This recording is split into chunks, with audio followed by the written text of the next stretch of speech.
Welcome to Cinema Chop Shop. Watch, chop, retrofit. I wish that Todd were here. He's a Blair Witch hater. I'm a defender. Oh, wow. Yeah, I'm a defender of it too. I think its cultural significance outweighs any shortcomings of the movie itself. I'll even go so far as to defend. I'll defend the second one. So I like that. Wow. We're rolling. Right. Welcome to Cinema Chop Shop. This is a bi-weekly, we try, podcast where we talk about movies and other shit that we find entertaining and interesting. And we are very excited today because we've got a guest returning to the show who hasn't been here for quite some time. Lee, thank you for joining us today. Thank you. And I'm joined also by my regular guest, Joey Poole. Hello. This is cool. There's this is the popping the cherry on this particular trinity here. Yeah. This is always fun when we have people come in who have not worked together before. But I think it's a pop of the cherry. But as What is the podcast? As film buffs, I think that we all will get along just fine. Mm-hmm. Today we are talking about one and done films. These are films that are good to decent to great, I guess, that for one reason or another, you only need to see them once. You don't have a desire to go back and rewatch them. And so we've kind of compiled a list of some of our favorites. And Joey, I think you had talked to me earlier before the show about reasons that things become one and dones for us. Well, before I get into that, I want to say that for me, most films are de facto one and done. Mm-hmm. There's not very many films that I rewatch over and over and over again. There are exceptions. Holiday movies, there's certain things I tried out every Christmas. Right. National Lampoons, It's a Wonderful Life, yada yada. As you do. Halloween movies, things that have some nostalgia attached to them, and or I'm introducing my son to them for the first time. But most movies for me are one and done. What I wanted to focus in on this particular episode was the reasons why you might really like a movie or even love a movie or respect a movie, but you just don't want to watch it again. And so I've identified a couple of reasons why that might be. And the first one is that it relies too heavily on a twist or some sort of reveal. Mm-hmm. The classic example of that one for me, I guess, would be The Sixth Sense. Yep. Which is actually a none and done for me because by the time that I got around to seeing the film, I already knew, and so I've never actually seen it, and I don't think that I need to at this point. I have a friend who has the same thing. He has never watched that movie because it got spoiled, and it just he resents it in a way, and it's kind of like, oh, no, but whatever. But nonetheless, that's a good reason. Yeah, so it relies too heavily on a twist or some sort of reveal. If it's just too emotionally fraught, dark, or depressing, I'll preview a couple of mine. These are movies like American History X, like Schindler's List, those kind of films that are just too emotionally fraught, too dark, too depressing. Both of those are great films. I don't ever want to see them again. Movies that are just too damn long and or have a pace that might be described as languid. I understand that. We're going to disagree on a couple of these when we get into it, but the classic example of that one for me is Masaki Kobayashi's The Human Condition, which is 9 hours long. And come on, man. Exactly. Come on. If you can't do it in 2, you can't do it in 9. And then finally, there's a lot of movies like this. These are great movies, landmark cinema that for whatever reason you just don't connect with or just don't like that much. Movies that I'm glad that I have seen, but I don't think have a great deal of rewatch value. I'm going to commit a travesty here and say something like Citizen Kane. Ooh, might be in that category for me. Okay. Gotcha. So what other reasons do you think that we might have for not rewatching a movie? I think excessive gore when it's not called for or it's not appropriate to the film itself. Mm-hmm. Sometimes that can turn you away from a movie, and I've got one in my list. We talked about Cannibal Holocaust before the movie, and I don't think anybody has that on their list, but I didn't include that one. On it now. I didn't include it because I thought that the spirit of the category was movies that you think are good, right, or have some value, but not maybe rewatch value. Yeah, that one I don't. Yeah. And another thing, back to your point about the fact that you don't rewatch a lot of movies. I wonder also because we have access to so many films through streaming services these days, do we even need the rewatch factor? Whereas back in the 80s and the 90s when we were on VHS and you had to go to the video store, and sometimes mom wouldn't take you or whatever. You were stuck watching what you had. And it was a conscious physical choice. Yeah. You literally had, it was only what you could carry out and pay for, kind of thing. Or whatever WTBS was running on their movie loops, So I think that the rewatch factor has probably declined over the years because we have access to so much new media at any given time. I can't rewatch anything right now because I got so much I got to watch the first time, or I just, it's just there's so much. I think of all the streaming services, that I feel like I should give a shout out to in a fashion because I'm so beholden to them. But yeah, you're right. I don't really watch a lot over and over again because I'm constantly trying to get to something new. Yeah. And at the time of this recording, we've got one possible one and done in theaters right now, the Oppenheimer. That might be a one and done. Oh, yeah. I've got to go see it, but it could very well be one. And then Beau is Afraid is definitely one for me. I will not watch it again. It caused me so much damned anxiety. I don't think I could go back to that well one more time. That's funny because I need to go back to it because I watched it with a friend, and we conversated throughout. We didn't see it in the theater. We just watched it. I missed it. And whereas Midsommar, I can remember feeling that, like you're saying, that being uncomfortable, yet still with that one, wanting to go back and do it again and do it the third time. It was weird. Why do I subject myself to that? But I know what you mean, where you can viscerally feel it in your bones. I think Midsommar has that can't turn away from a car accident kind of quality to it. It is. Where you're just like, I gotta watch that again. But that one's a tough watch too, though. I'm sure that's probably on a few people's lists. Oh, yeah. Ari Aster seems to really excel at that. He does. I think he lives to make your life uncomfortable. I think he does. Does anyone want to go ahead and dive into a list? We've got plenty to talk about here. I'll go first. Go for it. I'm gonna. My first one is actually Sight and the Sight and Sound Top 100 list that comes out every so often. On the 2022, which is their most recent list, this is actually the number one film on their list. I agree that it's a great film. I probably wouldn't put it at number one on any list, but it is Chantal Akerman's. It's a name and an address. I'm not even going to attempt the French pronunciation. The name of the film is Jean Dielman, Quai 23, Commerce Quai, 1080 Brussels. And it is 3.5 hours long. And it follows the main character, who's played with aplomb by Delphine Seyrig as she goes about her daily routines in this very drab apartment. We watch her pat out a meatloaf in real time. It takes about 6 or 7 minutes for her to do it. She peels potatoes to make potato soup at least twice during the movie. One of those times she drops one of the potatoes. Get the peeling, kid. Yeah, when she drops the potato, it's bracing because it's the most, something happened. Something kinetic happened. Yeah, and she turns a trick or two during the afternoons, which are also presented in very mundane, understated fashion. There is a bit of action at the very end. I won't spoil it because, like I said, it is a great film. But it is, for my money, has no rewatch value whatsoever.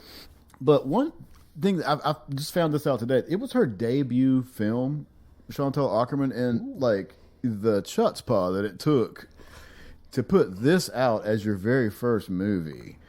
I mean, that's amazing. So I give her credit for that. It is a great film. I don't know that I would put it number one as Sight and Sound has done.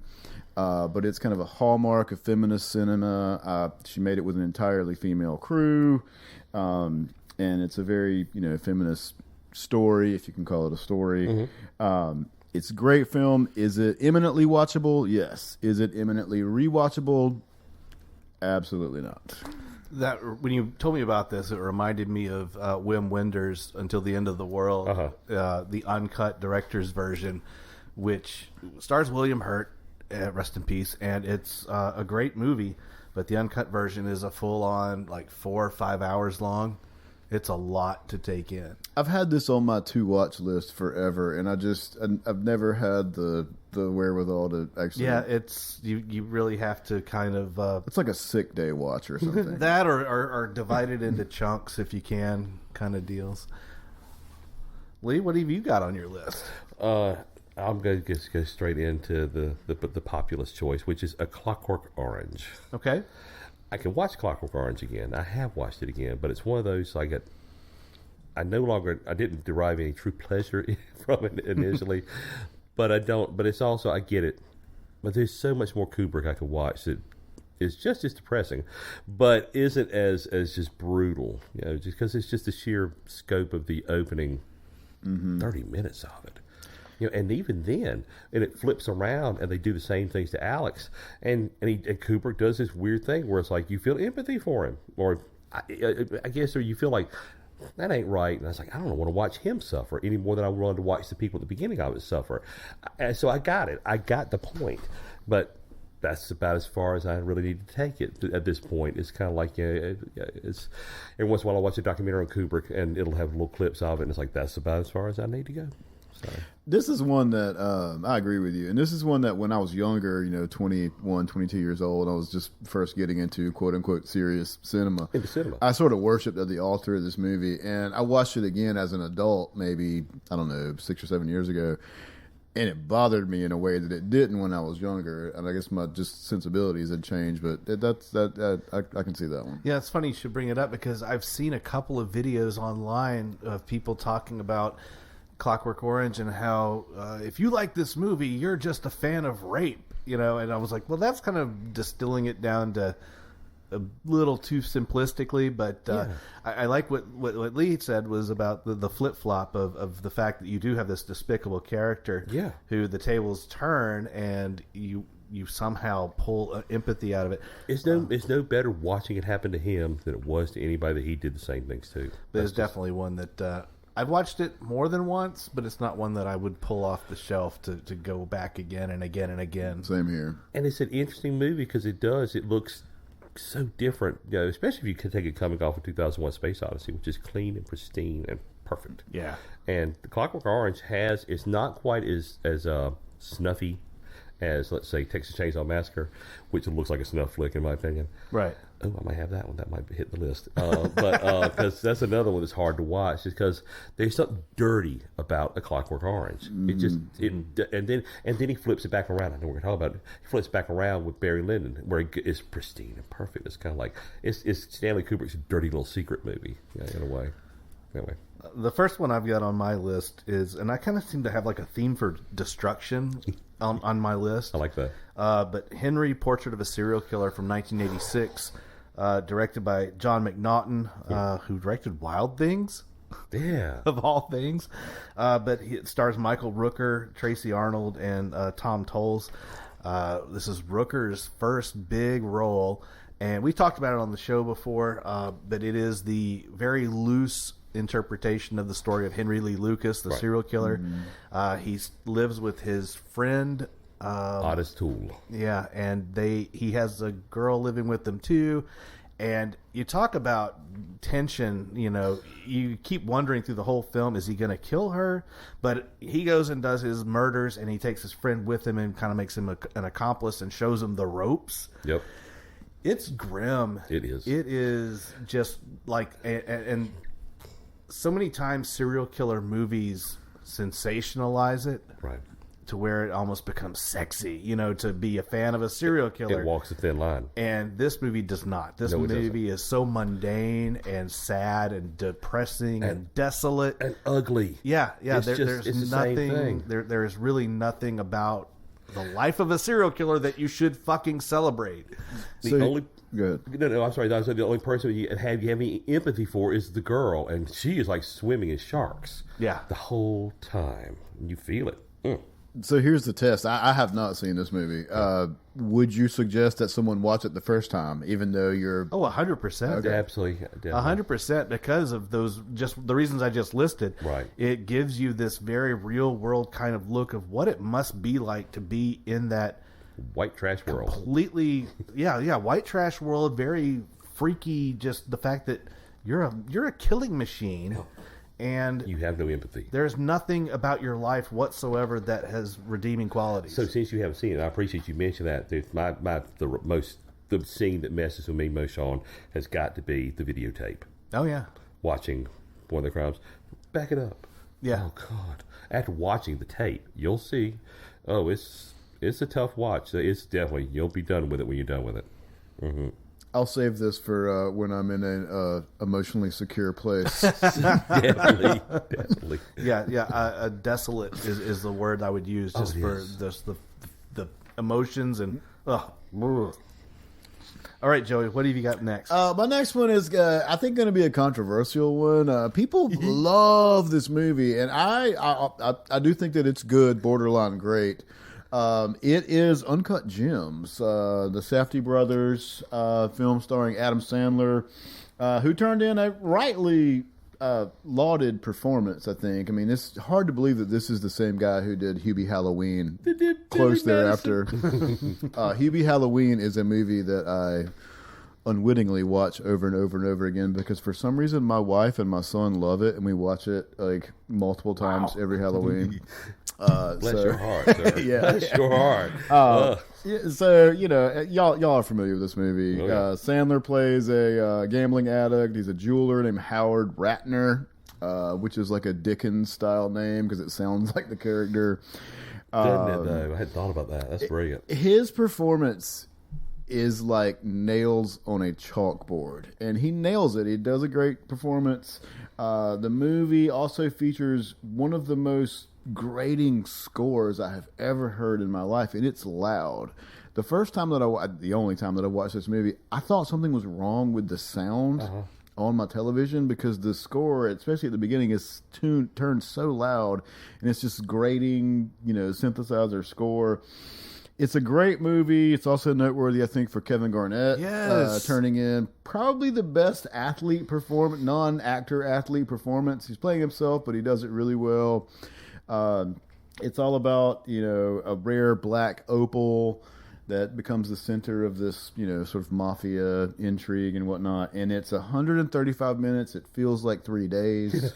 And I was on the verge of a panic attack the entire movie just because of, not so much because of the plot, which is intense, but just the score and Sandler's performance. And it's an anxiety-inducing film. And he's like a moth to a flame the whole time. You're just you like, see what's happening. yeah, you're just like, yeah. dude, you've got to fucking back off, and he won't do it. I agree with you on Kevin Garnett. Anytime I see Kevin Garnett on television now, I'm like, oh my God, you're such an evil bastard. Yeah. Not only was he nailed the performance, but he was willing to play that version of himself. The Safdie brothers did a great job pulling that performance out of him. I would love to see him in other stuff just to see what else he can do. Mm-hmm. Lee, you were going to say something? No, I was just going to say it's amazing when you can pull that off, when you can pull off it with an athlete, and they do a little bit more than you ever thought they could, especially playing a villain, which has got to be fun. Again, they had to be a fun day on the job. So many athletes are just so concerned with boosting their brand that they wouldn't come off like a douchebag, on screen playing themselves. Exactly. And he does it, and he's acting even though he's playing himself, and he does a really good job.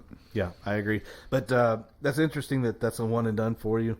That said, I have not gone back and watched it. I remember it fondly, but I do see what you're saying about the panic attack the whole time. Mm-hmm. And it's just bleak. Yeah. It's just good old-fashioned bleak. Sometimes that's all it takes. You hit me with that wrong thing. And I know there's one that's going to come up it's all about bleak. Oh.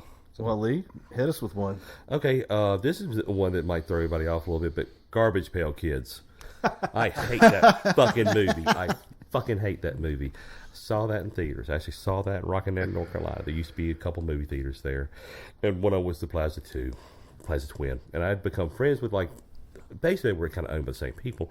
And I would buy movie posters from this guy who ran one of them. And long and short was, I got into it free. But that is the closest I've ever come to walking out of a movie theater. I fucking hate that disgusting little mean, shitty little movie. Obviously, language is not a barrier, so y'all haven't seen it. So I saw you I saw you comment on this on Twitter a few weeks ago, and I think somebody mentioned something about along the same lines of this about things that you just don't want to ever see again, and you went right to it. Oh, I went right to is, the heart of it. I hate that fucking movie. Anthony Newley, poor bastard, is stuck in that, and he just was into his career. It's like, you deserve better. But it's just, I remember the makeup's awful. They look terrible. It's unfunny. This is my introduction to this movie too. So I did not know this existed until Garbage this Pail Kids. moment. So do you know what Garbage Pail Kids? Yeah. Okay, so for the general audience, the Garbage Pail Kids, in case there really is nobody that knows about this movie, were stickers that were made by Topps, and they represented like this sort of perverted, Cabbage Patch Kid variation of marketing products. And long and short of it was just they made a bad Gross movie. out 8-year-old humor. That's right. And Paramount Pictures made it. That's on them. That's on Paramount. They act like they're like, like we don't like Friday the 13th, but here, make another one. Let's make some money. But now I'm digressing and just giving Paramount a hard time. But long and short, it's just a bad movie. It's poorly made. It's just not funny. The protagonist isn't likable. The girl is really dislikable. It's just, and you'll notice I got another one. I'm going to come back around that one. That's going to be kind of similar to that, but it's not a good movie because I like that you're picking good movies, not me, Jack. I'll reach in the trash can and grab something I don't like. Well, I guarantee you though that there's an online community of people who worship at the altar of this movie. Oh, I got pushback. There's a fan. I bet you that there's a fan community. I got a small amount of pushback, nothing major, but I did on that conversation. I was fascinated because there were some people like, nobody was like, hey man, but it was just, you could tell they liked it. It was like, and they were kind of put off, and I was like, well, good for you. Like, get off my cloud. I don't like your fucking flick. The podcast, How Did This Get Made, has covered this movie, and it sounds terrible. I've never watched it. Oh, you're not missing nothing. I was. This sounds like a watch party waiting to happen. Maybe, yeah. It does. Now you mentioned it in that fashion. Yes, it does. I do wish I had held on to my Garbage Pail Kid stickers from when I was a kid, because there are a few that are worth thousands. My mom would not let me have them, so Oh well. I don't know. good call, Mom. Oh man. Continuing down my path of destruction, Requiem for a Dream from the year 2000. Which is actually going to overlap. That's actually one of mine as well. Yes. Homeboy's arm, man. Directed by Darren Aronofsky, who, like Ari Aster, seems to enjoy putting the audience through the ringer. He does. I think that that this one qualifies. You have Ellen Burstyn, who was nominated for an Oscar for this role, lost to Julia Roberts for Erin Brockovich. Ain't that a bitch? Jared Leto, Jennifer Connelly, and Marlon Wayans. With a great performance. Yeah. I mean, he shines. I mean, I hate that he never got the credit and moved into a completely different playing field because he's outstanding in there. So you've got a bunch of folks in Coney Island who, for one reason or another, are addicted to drugs. Of one form or another. Yeah, because Jared Leto is an aspiring drug dealer. He and Marlon Wayans are. Yes, they are. His girlfriend Jennifer Connelly, were they romantic? Yeah, they are. So it's his girlfriend, and she's just his junkie girlfriend. And she's an artist. Her whole thing is she's like this aspiring artist kind of thing, avant-garde artist, and they're not going. None of them are going anywhere. Ellen Burstyn plays Jared Leto's mother, and she is addicted to this self-help TV show that she's watching. Was it Cappy something? I can't remember his name. It's this homeboy from Happy Gilmore, Christopher McDonald. Right. That's right, Shooter McGavin. Yep, and she becomes addicted to these weight loss pills. So she can't fit in the dress, the old red dress that she used to wear. Which I thought was a kind of clever, because a lot of times when people think about drug addiction, especially at the time that this was made, people think about street level drugs, cocaine, crack, and heroin. Because heroin's the big thing in this one. And then, but you've got her with her consumer grade addiction, going down the same spiraling path of destruction, and it becomes just frenetic, chaotic. And anxiety riddled, and that score, it's just one of those films that takes a lot of these elements that we were talking about just being on the edge of your seat in the wrong way, not in an enjoyable way. Pressure, and when it's over, you're just spent, and you're like, "What the fuck did I just watch?" and you're exhausted. The biggest thing that I take away from it is I've had, back when I was a kid in the 80s, I had a big fat crush on Jennifer Connelly. And you watch that movie and you watch that amazing performance, that heartbreaking, terrifying to see performance. And it's just like it broke that for me. It's just kind of, you see her at the end of what her character does for a fix, what she's willing to do. And it's kind of like, and I was like, no, not Jennifer Connelly. So it's got that aspect into it. And like you said, it's just, you watch them just crumble apart. Like you said, his arm, I can see the shock therapy at the end, and just, you watch this poor woman of Ellen Burstyn, just, all she wants to do is be on this show because her son's a douchebag druggie, and she hopes for better for him, but there is no better for him, and it's a downward spiral for everybody. And the only person that I feel like comes out half-assed decent is Marlon Wayans. He's in jail, and who knows how long he'll be in there for, but maybe he can get out of it. He's the only one that has, and I should know, when he sits there and gets sick and pukes into whatever he's stirring for dinner, that's the writer of the book this is based on. Hubert Selby is the mean, bigoted cop that comes up there and pushes and fucking with him and whatnot. Also wrote Last Exit to Brooklyn. I was going to say, one. That's a one and done book for me. Yeah. Just put it at my chin and pull the trigger. So I know he's like, no. Selby is just like, no, I can't do it.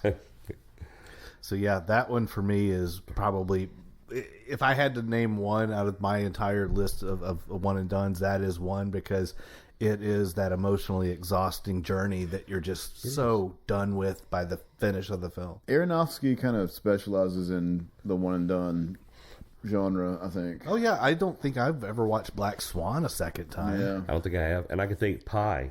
I tried to give Pi multiple tries back in the day. Oh, I can watch Pi. Pi's a little more... It's got that score to it. I can watch Pi because it makes me feel like I'm watching like a relative of a David Lynch movie. It does, and it feels like an MTV bump or whatever, commercial MTV real fast. Oh yeah, from the back in the day, yeah. Do you want the Ming Mecha chip? Kind of thing. It's so good. But you're right. But then you go and watch stuff like Mother, and it's kind of like, it's like, I gotta think. That's another one that could be on this list. Yeah. Too. I thought it could be too. It's just kind of like, There could be some David Lynch on this list. Oh yeah. Oh, I'm not. See, I'm a Philistine. I love some Lynch. I'm sorry, but I'm not a big fan of Lost Highway. Okay. And I don't really love Mulholland, because I feel like they're the same movie in a fashion. They're a movie, and about halfway through they're another movie, and they just throw me. Do we want to go ahead and do intermission early? I mean, we still got a little ways to go, but I figure that this is a Whatever's cool. Well then, Works for me. Who wants to sing a song? Let's all go to the lobby. Let's all go to the lobby. Let's all go to the lobby and get ourselves a some drink. I don't know, what would be a one and done snack? Sorry, I couldn't resist. Twizzlers. An everlasting gobstopper. Yeah, there you go. Black licorice. Black licorice. I like that. Yum, yum. It's time for a tasty and refreshing snack. We promise to satisfy your hunger, your thirst, your sweet tooth. So visit our refreshment center now. Let's go. And we're back. I personally went and peed in the yard. The other two camels here did not. But For the moment. I'm storing my water for later. Joey, when we come back from intermission, what do we like to do? Well, Sean, we like to drink beer, and we like to talk about drinking beer. Yes, we do. We have lots of beer in here today. I'm going to go first because this one is kind of movie themed. The beer is called 5 Point Palm Exploding Heart Technique. Awesome. For you Kill Bill fans out there. It's a collaboration beer from Lincoln and South down in Hilton Head, I think, and Southern Swells Brewing Company, who I'm not familiar with. So if you're listening there, Southern Swells, send me some beer and tell me about yourselves. What have you got there, Lee? So, today I've got Shiner's Tex Hex. It is a India IPA brewed with cactus water. Comes in at 7.0. I found this at Nicky Finn's in Florence, South Carolina on Second Loop Road. It's very good. I'll give a plug. Joey, or what have you got there? I was drinking whatever Todd left in my refrigerator. Oh, the peanut butter jelly time from Catawba? Yes, the peanut butter jelly time. Yes. All right. It was a brown ale. I should also note that despite being a movie podcast, we're all wearing band shirts today somehow. This was not discussed previously, but Nope. Joey's got a Pixie shirt, which you saw them recently with Todd. Is that right? I did not. You did not? No. Okay. And then Lee is wearing his David Bowie Low shirt, which I like. Thank you. And I'm wearing my Bauhaus Bela Lugosi's Dead shirt. So, Which is awesome too. Both of you, both of y'all are you're shining. It's gold. It's gold, baby. Low is the album that, like, it's every like record hipsters like number one album, and for a long time I was resistant to it because of that. Yeah. And I listened to it for the first time maybe 20 years ago, and it blew my motherfucking mind. And I was like, you know what, they're right. it's a cool album because you've got like his connection to like bluesy music on one side, and the other side's kind of experimental. It's side 2, Brian Eno. Yeah, Oh, it is. it's It a is so neat good. My Lord and album. Savior Brian Eno. It's just it's because you've got he's got the rhythm section that he's been working with since Young Americans. It'll work with through until Scary Monsters. That's Carlos Alomar, and it's like I can't remember the guy's name, but they're like the best rhythm section on the planet. And you're right, Low is so good because you've got that sort of slightly avant-garde, funky, and then you got pure avant-garde on the second side. Anyway, sorry, this is not David Bowie podcast. No, that's okay. I like our detours. All right, we're going to continue with our list of our one and dones, and hopefully you've thought of a few of your own that you can tell us about later on when we give out the social media contacts. Joey, you're up. I'm going to piggyback on one that Lee was saying earlier. Lee had a Kubrick selection earlier. Clockwork Orange, which I agree with. I'm going to put one on here too, which I think if we were talking about this beforehand, and you sort of balked when I said it, but it's Barry Lyndon. 1975. It's a great movie. It is slow. It is. And, I'm not against the slow burn film, but I feel like in this one there's like, you talked about the difference between Kubrick's Dirty Little Secret Yeah. and like the very pristine like 2001. This one is like he's just striving for just perfection in every single shot, and it's a very languidly paced movie. It's 3.5 hours long. I probably should rewatch this one again because I'm not sure that I remained conscious through the entire film, and that's not necessarily a commentary on the film. Maybe that's on me. Yeah. But Barry Lyndon is one that I think for me, for whatever reason, doesn't have a whole lot of rewatch value. So, You're going to disagree with I'm that. dying to do it. So I do feel like every moment is a painting. I think you're right, especially in the latter half, the second act, so to speak, after the intermission, no less. Is very much designed where the camera just pulls back and it's like a painting. And you're right. You kind of you got to want that because you're right. I think the main thing I like is the narration. Or the guy, and it's one of those movies. If you do rewatch it, flip on the subs. It's worth it just for the little underlying stuff that the narrator says. It kind of pulls you along, but. You're right. It's based on William Makepeace Thackeray. It's a slow burn. It is. But I think it's just one of those. As I've gotten older, I've just kind of. I think like you said, I had an affinity, but I still always repelled by Clockwork Orange even when I was younger. But I had more of an affinity for it. Like it's okay. I defended a little bit more. Now it's kind of like, yeah, okay, I got it. But yeah. Everything you say about Barry is absolutely true. It's not everyone's cup of tea. Because I guess it's a mood movie. Mm-hmm. It really is. Yeah, it's kind of, again, it's like, yeah, all right, I got to be willing to just kind of go through the motions kind of thing. But every once in a while I get that right buzz, and it's kind of like, yeah, I'll go through the motions. Well, Lee, what's your next movie? So we'll go to the heart of the one that I can't really stand. And I have not seen this movie in a very long time, so I can't tell you very much about it, but I really do not like The Last American Virgin. It's from 1982. It's basically one of those early 80s teen sex comedies. It's a romp. Like Porky's. Yeah. It is. It's like Porky's.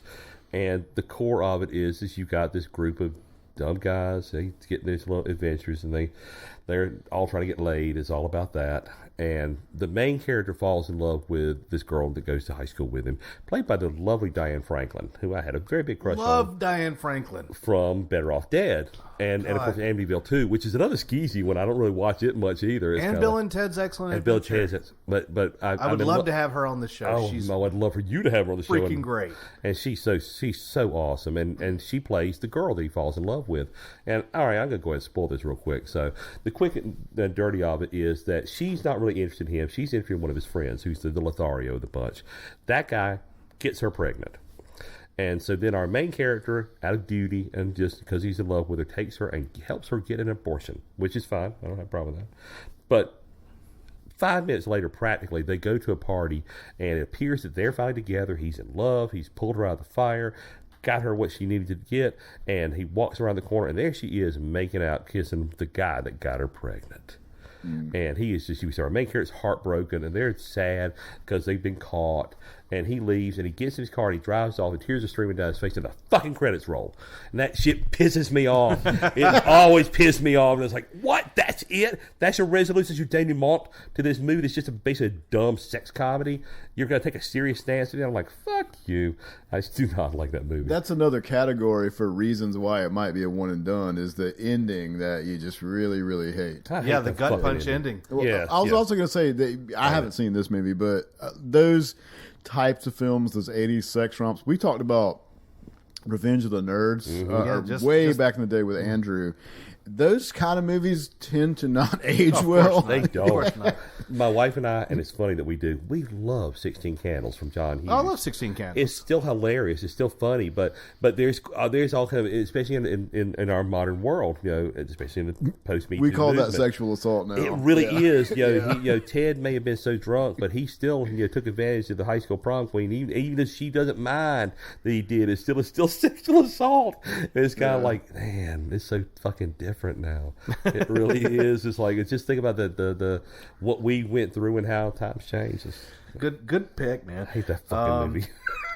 Oh God! I wish that the listeners at home could get Lee. You could just see how viscerally he feels about this too. It is. It just bugs me to no end. It's like, yeah, this is the best. Bob Clark made Porky's. Porky's is not a good movie, but it's still fairly good because it's maybe the guy that made Black Christmas. It's like, come on. The Last American Virgin is a very bad movie. All right. Continuing down my path of destruction, I'm talking about Leaving Las Vegas from 1995. Nicolas Cage got the best actor for this. As he should have. For the Oscars. Which is interesting. Directed by Mike Figgis, also starring Elizabeth Shue and Julian Sands. Elizabeth Shue. And she in that is kind of like Jennifer Connelly in Requiem. Oh, yeah. It's one of those where it's kind of like, oh, man. Yeah, your image of her kind of gets a little tarnished. Yeah. It does.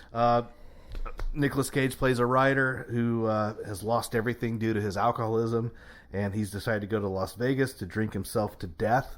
Yep. And he has forged a non-interference pact with a prostitute, a sex worker, sorry. Yep. And it is one of those grim fucking paths of destruction films, and it's gut-wrenching, it's awful, and it's wonderful, and it's one that I don't want to ever see again. I saw this in the theaters when it came out, and we had plans to go out drinking afterwards, and we did not. Mm-hmm. And we were like 22 years old at the time, so that's a testament to how. It's like, I got it. The effect it has on you. Yeah, it's just one of those things where you feel for.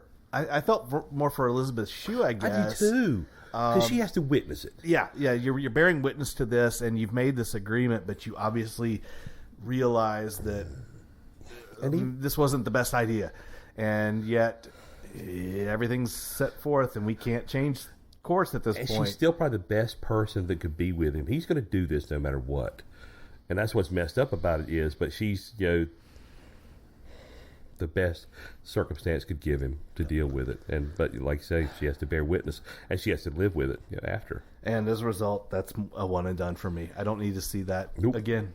It's just, and I'll tell you another thing. I mean, if you've ever known somebody who has been on a dark path and been self-destructive, an irreversible dark path of destruction, you don't want to go through that again as a friend. No. And this is very much what this movie is. You are a passive passenger who's just kind of observing this, and I don't need to see it again. That's funny because that's not funny, but that's funny because that's kind of like the same thing with Requiem. I feel like we are. I feel I'm like Alex in A Clockwork Orange, strapped to the chair with my eyes pried open, watching the desolation of 4 characters right before my eyes in a span of 2 hours. Very much so, with great editing. That's what, I do want to circle back to Requiem. It's like that's like that's like Orson Welles' F for fake editing. It's just like chop chop chop chop. I can see it's like cook it, pull it, stick it. Kind of thing. I can see the Simpsons doing it. That kind of thing. I'm sorry, I know that's very a visual concept in a very vocal medium. Joey. All right, I'm going to go in a much different direction with this one.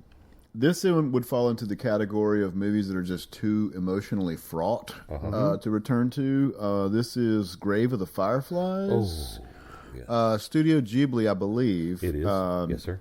Directed by, let me get my glasses on for this one. And as much as I love Ghibli, I don't always know the secondary directors. I don't. Yeah, Isao Takahata. If I murdered that pronunciation, I do apologize. 1988 anime feature. Not your typical anime fare. This is about two orphans, a brother and sister, who are orphaned by the atomic bombing on Hiroshima. Thanks, Oppenheimer. And it is just bleak and desolate. They wander through the countryside, literally starving to death. Yes. They're taken in briefly by a family of distant relatives, I believe. And they're cruel. And they just turn them out because they don't have enough food to give to share with them. True. And it is, I'm about to start weeping thinking about this. I watched this movie in the early 2000s with the woman that I was at the time dating, and I was openly weeping during this film, and she was like, "What's wrong with you? You're making..." I was like, I cry at movies, okay? Get wrong with it. You want to look at this woman and say it's called empathy. It's called empathy, which you don't have. We're not getting into all that right now. Right. That's a whole other podcast. But this is one that... it's a great film. It's an emotionally rending experience. It's beautifully drawn and rendered. It's gorgeous. It's heartbreaking, It is. and I will not watch it again ever. Everything you just said, I could not agree with more. It's a perfect summation of it because it is. It's just you at the end. You literally just watch them die and be ignored, even in death. It's the bottom line of life and death. It really is. And a movie that sad should not be that fucking beautiful. But it is. Well, that's Ghibli. Yeah, That's the beauty of Ghibli is it doesn't when they don't hold back, they don't hold back. They really don't. I've not seen this, so thanks for the spoilers. Oh. Spoiler alert: the world is a terrible place. Yeah, I kind of caught that drift.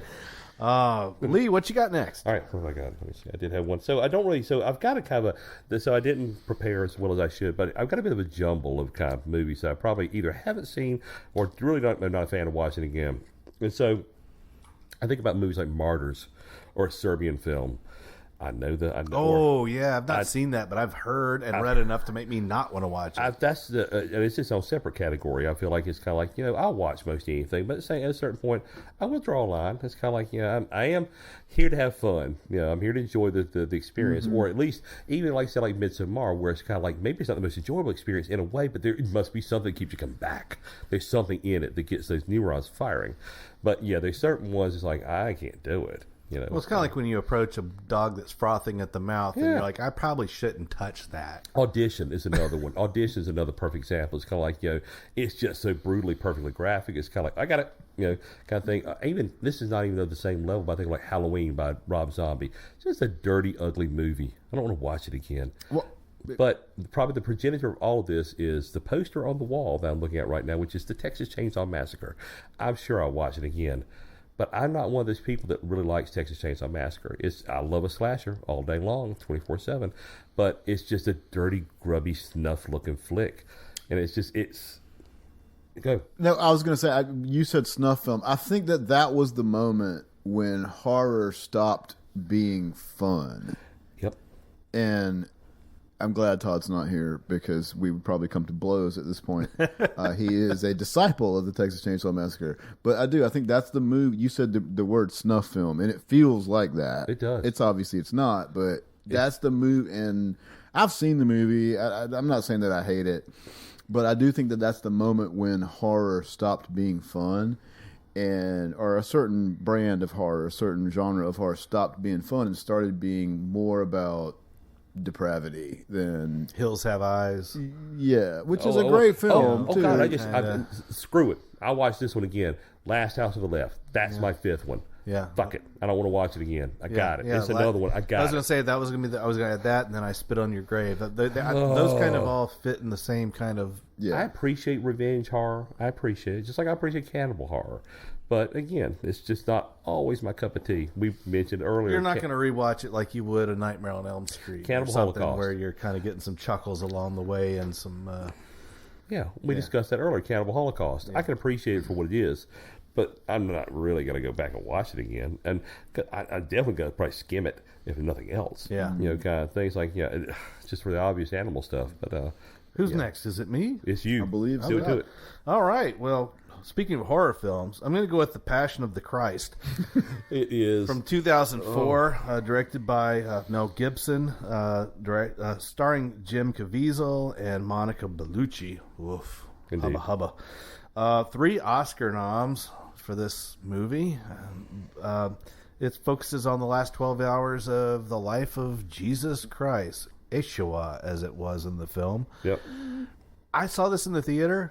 Really? In Knoxville, Tennessee. Really? So I was amidst people who were having a spiritual experience watching it. Wow. And were really reacting to it for the wrong reasons. Yeah. It's, if memory serves, it's basically Jesus getting his ass kicked for Yeah, like it's- 3 it hours. It is. It's right? 2 hours Yeah. of the persecution and beating and cruelty towards Christ. I mentioned torture porn to you Yes. Off mic about the Hostel and Human Centipede, and saw that era of horror.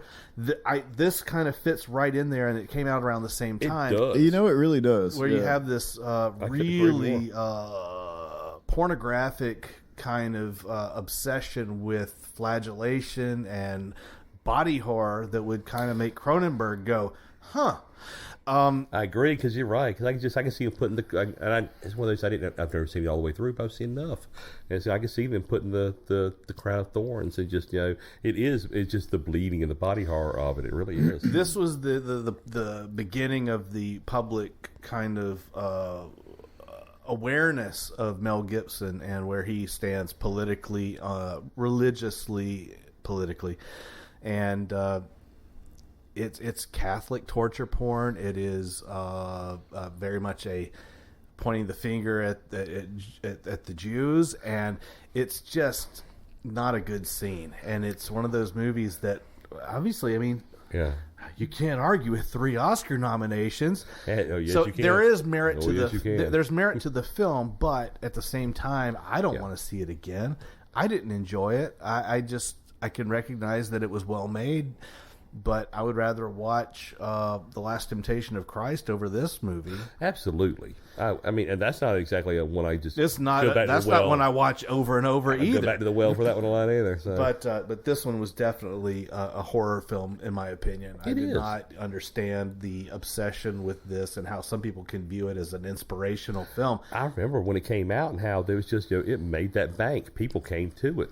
They Yeah. came to it kind of like the junk that's out there right now at the theater. They're coming to it, kind of thing. Anyway. Yeah, that one. I ain't gonna say his name, but yeah, it is. It's just kind of like I'm not a very good Christian, so it's kind of like I was like, okay, it's like if that's your thing, that's your bag, okay, but don't. I mean, I don't kind of flip when I go see a horror movie. I might cheer every now and again, but Yeah. exactly, it's like I don't have a religious conversion. I just saw a great fucking film. That's about Yeah. it. So This one definitely was a draining for me. Joey, I'm gonna switch it up. I originally had slotted for this last pick. This is our last round, right? Yeah, this is our last round. I had originally had slotted American History X for this one, Uh-huh. which fits into this one mostly for the curb stomp scene and just I know. because it's just fucking ugly and it's real, and I don't need to see that again.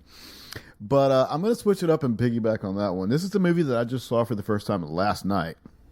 And it regular guest Todd and I have this movie challenge thing. It's like a bingo card, and one Gotcha. of the Yeah. there's 52, one for each week. There's 52 categories, and one of the categories this year was nunsploitation. Love it. I did not pick that, but for that one I watched last night The Devils. Ken Russell's Oh, my 1972 film. Yes. Yeah. It was the nunsploitation category, and it fits that category, but really it should be the Oliver Reed exploitation category. Fucking love Oliver Reed. Well, man. What a if disaster. you want to see torture porn featuring Oliver Reed getting tortured, then watch this movie. It's great. I love that movie. I'm not going to say it's great. I will say that it's good. It's great for bad reasons. I'm sorry. And it delivers on everything that you think it's going to deliver on.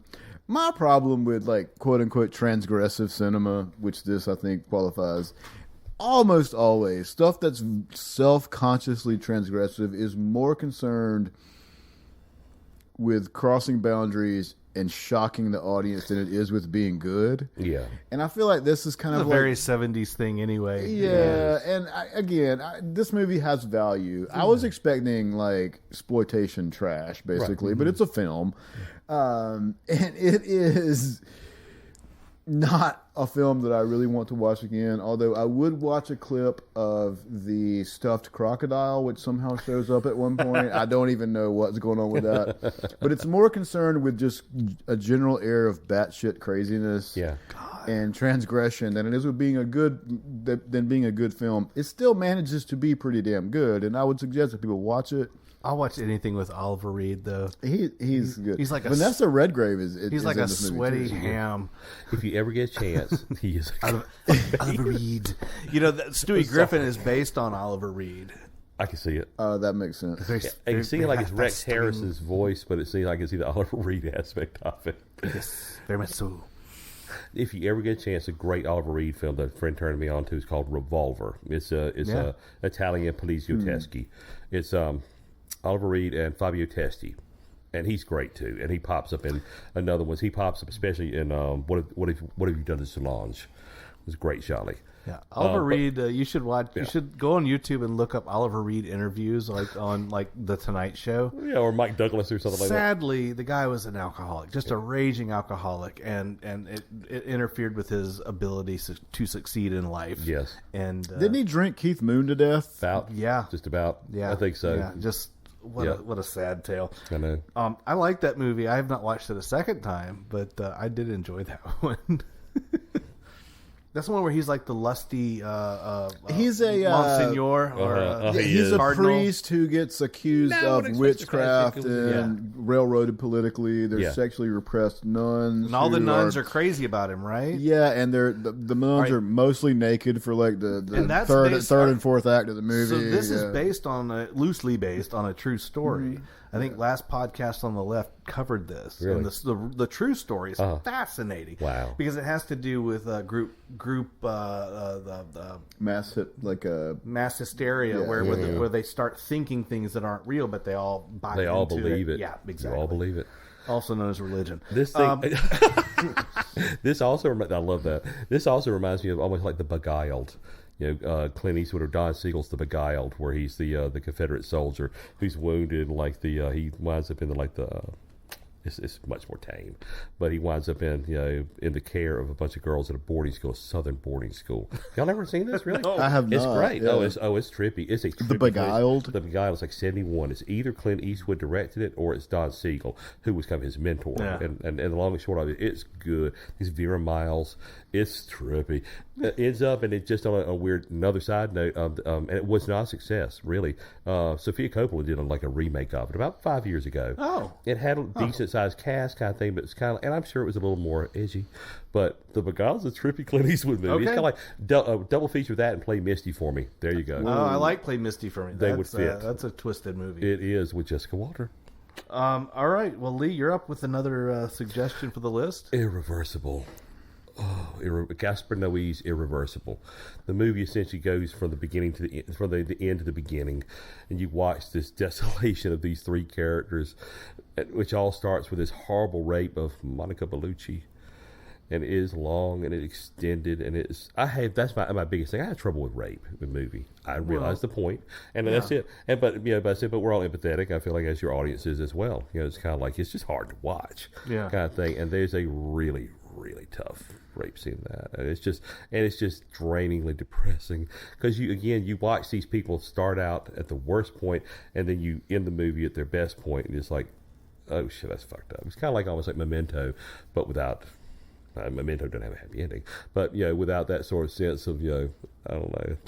The Memento has a few. I heard that. It's funny you should mention Memento, and I disagree with it. It made a few lists that I saw. Yeah. And I'm like, no, I think Memento has rewatch factor that. But it's also it's a bleak tale. You get into that kind of thing of time out of order. Kind of I think it was put on the list because of the twist. Yeah. But I don't think that's necessarily. It has problem. I would argue that it falls into the category of rewatchable movies. Yeah. Because it, like any kind of movie that's sort of like that mind fuck kind of thing where you are constantly trying to puzzle it out the entire time. I call it the Fight Club effect. Yeah, then those kind of movies have, I think, intrinsic rewatch value, like Tenet, for instance. Yes, yeah, one of those is like, oh, I see what was like really you can't really comprehend it on the first watch. No, or I couldn't anyway. No, I agree. I mean, and I love that kind of movie, but this is one of those. It's just cruel.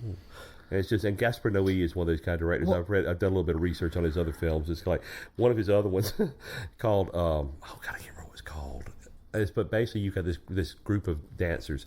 They're part of a troupe, and they're doing their last rehearsal before they do this big thing, and they're having this big final party after they get done. And somebody, we don't know it initially, but somebody spikes the punch, which is sangria, with LSD. Oh yeah, I've seen this. It's great. What is it called? I can't remember. But I like it. It is great. The Irreversible is tough. Fucked up. It is fucked up. That was fucked up. I can't remember. There was like Climax. There's a kid involved, and you're like worried about the kid's safety. It's another one that's like, oh, cringy. Climax. That's what it's called. I remember now. Yeah, that's worth watching. That's fucking weird. It is, and and then Sofia Boutella is in it, and she's kind of like the lead dancer, and it's like they do this great dance sequence right at the beginning to like this great story, and it's got a great soundtrack. It's very good. Things get out of control. Yep, things get out of control. All right, last movie for me, and this is just kind of low-hanging fruit. You mentioned early in your adult life when you see one of those movies, they're like, wow, this is cinema. Schindler's List in '93 was kind of one of those movies for me. 7 Oscars. I mean, ain't well too deserved. shabby. Deservedly so. It's Spielberg, of course, who you've heard me rip on him on the show because I think he's asleep at the wheel most of the time these days. Yeah. But this is definitely one of his better efforts. I like that he's resting on his laurels in his later years. I mean, even Liam Neeson, Ralph Fiennes, Ben Kingsley. You've got Oscar Schindler, the businessman, the shrewd businessman in Poland, and it starts out as a concern for his workforce, and he for profit. It's kind of a purely a pragmatic kind of concern. The treatment of the Jews by the Nazis, and eventually it becomes one of these tales of even the coldest of hearts can feel something. And he, to his credit, saved some 1,100 Jews from extermination. So it's a beautifully told story. It's a very inspirational story, but it's one of those stories that when you bring up one and dones for me, I don't need to see it again. And I've not seen it since I saw it in the theaters in 1992. Wow. This might be the quintessential one and done movie. Yeah, I just don't think I need to see it ever again. It made its impact on me, and it was a good impact. But one of those emotionally draining, grueling kind of things where I just don't need to come back to it. But I think you're right. And going back to what you're saying, it's beautiful, and it's heart-wrenching at the end of it. Liam Neeson just breaks down as Schindler. But, yeah, it's so tough to watch, especially if you like actors kind of thing. You like actors, and it's hard to watch Ralph Fiennes being the Nazi scumbag he is. I mean, and then you see him being the Hogwarts scumbag that he is, but he's a great actor. He's just one of those guys I just like him. He's like, he plays a great villain. It's kind of like I keep wanting to like him, and it's hard to still like him after something like Schindler's because he just plays it so well. All right. Anybody else want to add anything about one and dones? We know what they are. You know it when you see it. Yeah. I'll just add the Nun and Duns we talked about before we started filming. That's a good notion. I will never is. watch Human Centipede. Yeah, me either. Yeah, I have no Never. desire. I will not watch that. I'm not going to watch That's Hostel. a Nun and Done for me. No, I'm not. I haven't watched Funny Games. I know the plot. I've read the Wikipedia, but and it's been done twice. There's the original German version, and then there's the Tim Roth and what's her name from Mulholland Drive, Naomi Watts version. Yeah. And it's bleak too. It's another one. If I had seen that, I would have used it. But since I haven't seen it, I didn't use it. But fuck that. I'm not. Like I said, I want to have fun. I mean, I realize sometimes I want to be depressed. Sometimes I do with cinema. Sometimes it's just like you put me through the ringer. But sometimes. There has to be something of value there. There has to be something of value. All right, that's going to stick a pin in this one. I think we're done. It's all wrapped up. Joey, you got anything that you want to plug for us? I mentioned this last time, but forthcoming, will be have a story in an anthology based on or themed around Romy Schneider films, and I have a horror/crime noir tale based on her film The Swimming Pool. That'll be coming out probably not until next year, but I'm kind of excited about that. Awesome. I don't really have anything to plug other than my friends. I use Twitter a lot, and that's one place to show. Where can people find you on Twitter? They can find me on Twitter at ThatBrownCoat. THAT Browncoat. And you guys are most active on Friday nights, right? We do. I have a group of friends that call the FFB Movie Night. FFB, Flatbush Foot Brigade. We just get together. We tend to pick something just trashy and just silly or dumb. It's usually horror, though. I have a pick coming up, and I'm thinking about Meatballs. I really want to watch Meatballs. Oh, with my Meatballs friends. is the bomb, man. It is. I'm a toss-up right between Meatballs or Lamberto Bava's Macabre or 10 to Midnight with Charles Bronson, because it's kind of a giallo. That's kind of quite a range. We try. We really do try. But FFB Movie Night, please check us out. We'd love for you to join up with us. Yeah, check that out. I've had the fun of jumping in a couple of times. You have, and anytime you want to jump in, and if are you on Twitter? I did. I just followed you while Please. we were talking. I'll take care of that in just a minute. I sure enough will. Yeah, please. Anytime y'all want to jump in with us, or we do spaces and all that, then that's then please. Pretty cool. We have a good time. I'm going to plug myself. As you should. This time. I have an Instagram, Joey, I think you follow it. It is records_on the rocks. You know what's funny about that? Yeah. I didn't know that was you. You didn't know it was me? Oh, Awesome. I love it. Nice. Yeah, it's a Twitter, it's an Instagram that I started where I do cocktails. I was like, and this guy's pretty fucking cool. I do I did not know that was cocktails you. and pair them with albums and do a little. I give you the recipe for what I'm making at the time, as well as why I paired it with the said album. So yeah, it's kind of showing off my vinyl collection and my shitty craft cocktail skills. I think I got it. Records on the Rocks. I got an underscore between the records and on the rocks. That's right. That's hilarious. Get it. I didn't know you didn't know that was me. I love it. That's fantastic. Fuck yeah. It's like a little reveal kind of thing. Yeah, man. I'm the masked Totally. singer. Oh my God! There's your Instagram on there. I just followed it too. Nice. What would you pair with low? Give me some. It's got to be something in a lowball glass. I think for sure, absinthe or something. but probably an absinthe cocktail. Yeah, that would be a good choice. Give me like some that. time to think about it. I'll put something together because I have that on vinyl, and I will gladly put that on vinyl. I'll come up with something. Anyway, so that's me. The show, Cinema Chop Shop. We are at Cinema Chop Shop on almost every social media outlet except for YouTube, in which we are Cinema Chop Shop Podcast, where you can listen to a video presentation of this podcast, which is weird. Please tell your friends about us. Please rate, review, and subscribe. Do it. Follow. Shoot us emails and whatever else you want us to do on shows. We've got an upcoming episode about crazy fan theories that we've been working on for a while, and hopefully that one will come out soon. And in the meantime, please be good to yourself, be good to your neighbors, love your family, tell them that you love them, and please remember to watch, chop, retrofit.